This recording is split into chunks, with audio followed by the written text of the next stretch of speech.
Friends, they're great, aren't they? From picking up your spirits when you've been dumped to taking the fall for you when a police manhunt gets a little too spicy, it pays to have brothers in arms, partners in crime, frenemigos. They're also good at acting as body bags when you want to beat the absolute shit out of them at video games.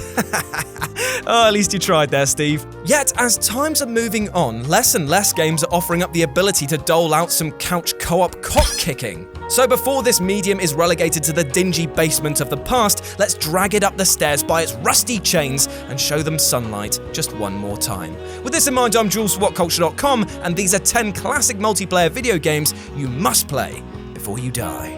Number 10, Smash TV.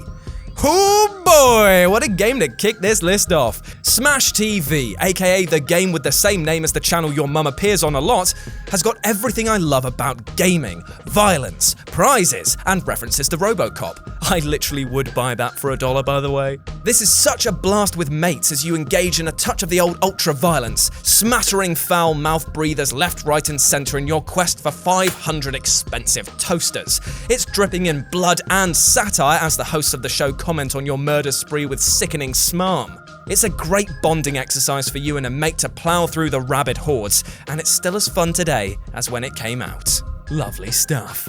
Number 9, Hogs of War. Right, okay, so I'm very aware that Worms exists, and in many gamers' eyes, it's one of the greatest party games around. However, what Worms lacked, in my opinion, was that it wasn't set in World War I, didn't contain pigs, and the worms weren't voiced by Rick Mail. Oh, hello, Hogs of War. It's a cult game which has gained so much steam over its years, with its hilarious dialogue, stupid 3D environments, and wide array of weapons to burn bacon with. Although speaking of steam, don't play this on the PC as it is hot garbage! This was a game to settle scores with tactical placing of piggies giving way to an orgy of explosions. And let's just say it, Madness Gash, which made your swines lose their minds and run randomly into explosive mines, was the best and funniest way to spend an evening with pals. Number 8, Power Stone. Yes, mate! God damn do I love Power Stone 1 and 2. For me, they are undervalued as some of the best games on the ill-fated Dreamcast. With the original coming out hot on the heels of Smash Bros, this was a fighting game that threw the rulebook out the f***ing window, letting up to 4 players beat the living crap out of each other with anything not nailed down. Stages were dynamic as well, meaning that bits would fall apart or hazards would appear, and goddamn did it look nice. The highlight though was getting 3 of the Power Stones and letting rip on your mates as a jacked up version of your avatar. I can still hear the screams of terror as I unleashed Falcon's barrage of missiles. Good times. Number 7, Gauntlet. Released in 1985, Gauntlet was a top-down affair where your chosen warrior had to fight through hordes of devilish nasties in a series of dungeons. It was as unforgiving and frantic as a mosh pit, but its multiplayer options meant that this beast of a game could be tamed with a few of your friends at your side. Although Gauntlet wasn't the first arcade cabinet built for 4 players, it was by far one of the most successful, spawning a series of sequels and home console releases. Gauntlet would also inspire more arcade games to take the multiplayer cabinet route. Hello Simpsons. Ooh, Hello Simpsons. This might be the granddaddy of them all, but it's still got some f***ing big knackers on it. Number 6, Streets of Rage. I love it when games sum up their main thrust with their title. Oh, what's in this game? Oh, there's some streets, and they're pretty aggy. Aggy means aggro, by the way, in case you're wondering. Although they're just fine to play in single-player mode, the Streets of Rage games were a childhood joy when played with a friend. The pair of you would fight your way through fast-paced levels, occasionally pausing to argue with each other over who needs to eat a roast chicken that's bizarrely left behind a phone box, and then having a full-blown Barney when they keep accidentally calling in the Cop Car Special, which was able to exist on a boat. Hey, it was the 90s. Alongside techno-thumping inspired soundtracks, this Streets of Rage series were pure exhilaration and deserve your time. Number 5, Micro Machines 2. I can't play this game anymore with any of my friends. They won't let me. Possibly because I get a little too micro road ragey with it all. Things get said, feelings get hurt, pets go missing. But I would be lying if I claimed that I didn't love every vet bribing minute. Now, early 90s consoles didn't really cater for more than 2 players at a time, and in order to go 4-way, you had to fork out to buy like multi-tap accessories. Codemasters, though, came up with a wholly unique solution. They sold cartridges that had 2 extra controller ports built into them called J-Karts.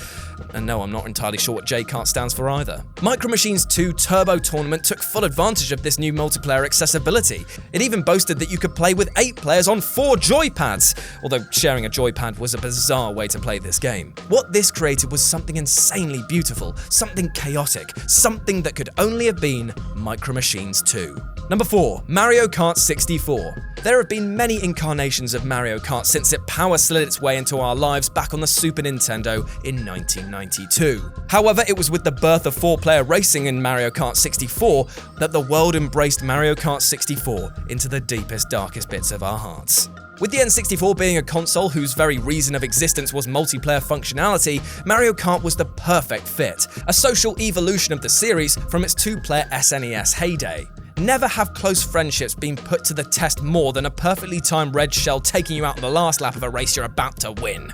The agony of then seeing your pals mercilessly whiz past your dazed vehicle is a pain that cannot easily be forgotten, but it's one that everyone should experience. Number 3. Street Fighter 2 Turbo. One-on-one fighters are the most primal form of video games. There's no way out of it, it's just you versus a friend in a fight to the death. Or until your mum tells you to shut the f*** up. Yet, probably more than any other game of any genre, Street Fighter 2 Turbo is the one that we'll always come back to time and time again. Fantastic character design, sexual arcade graphics, and more combos than when Big Smoke hits a San Andreas drive-thru. This is the pinnacle of pugilism. There was a fighter for everyone, experienced or not, and it was an absolute blast each and every time. Unless they picked Blanca, in which case, f*** you.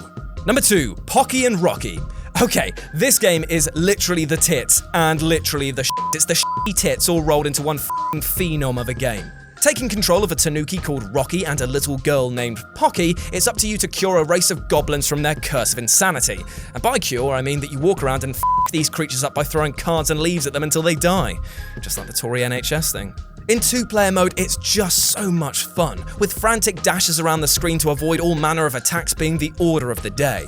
It's one of those games which feels so satisfying to play with a friend, and it's goddamn hard as well, which just adds to the lovely sense of accomplishment you get when you finally f*** those end-of-level bosses up. Take that, you goddamn pink Loch Ness yeah. And number 1, Goldeneye 007. Ah, Mr. Bond, we've been expecting you. But hear me now, this game has not aged well. The controls were pretty janky to begin with, and this is significantly up-janked in the jank department over the years. However, this is a list detailing the games you need to play, and this, my friends, is a f***ing institution.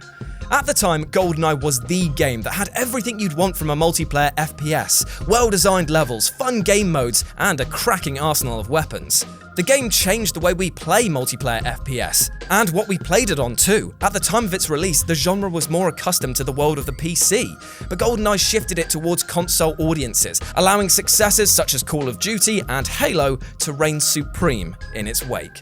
You're f***ing welcome. And that's our list. What other classic multiplayer games do you think that you should play before you die? Well, let me know about them in the comments section below. And why not drop back to whatculture.com for more news and articles like this every goddamn day. As always, I've been Jules, you've been awesome, and I'll speak to you soon.